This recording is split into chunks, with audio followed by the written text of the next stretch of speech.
The Arab Spring, turmoil in Egypt, civil war in Syria. Even for a region of the world fraught with tensions and conflict, this has been a particularly challenging period.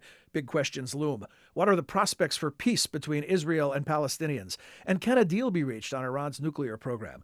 Yuval Steinitz, Israel's Minister of Intelligence, visited the Wilson Center to discuss these and other vital questions during a wide-ranging discussion with the center's director, president, and CEO, Jane Harman. That's the focus of this edition of Rewind. Israel's security, as everyone knows, is a fundamental security interest of the U.S., and we share a special relationship.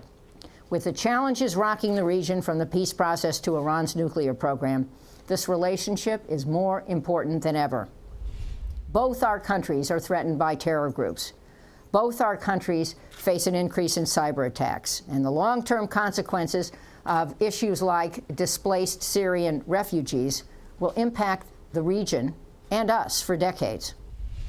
Iranian leaders for the last 3 decades are speaking about the need to fix the balance of power in the world between Islam and the Western world.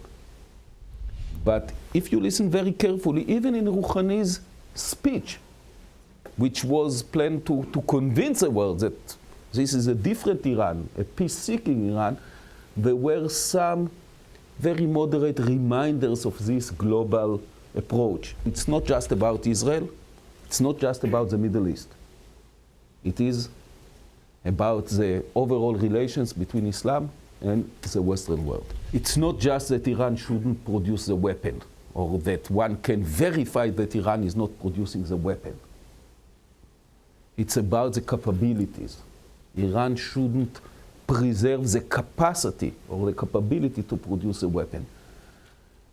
Because if Iran is entitled to enrich, after so many violations of the NPT and so many violations of 6 Security Council resolutions, if Iran is entitled to enrich, then how can somebody tell Egypt or Saudi Arabia or Algeria that they are not entitled to enrich, or South Korea, for example? Therefore, we were very critical of the interim agreement. We don't close the door for diplomatic solution. On the contrary, we prefer diplomatic solution.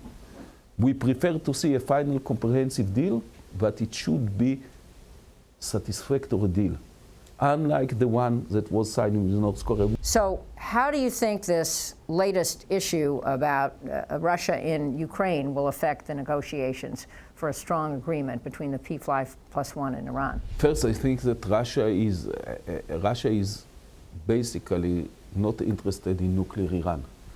And what you mentioned was a very reasonable proposal by the Russians. It was rejected by the Iranians. So isn't it better for Israel, better for the world to have a small enrichment program that's heavily monitored and an agreement than no agreement, and Iran that resumes 20% enrichment and is already, 3 months away from breakout? The whole negotiation is not about convincing each other or agreeing with each other. It started only because of the pressure. So we are not speaking about agreeing, and they are saying they are not ready to agree.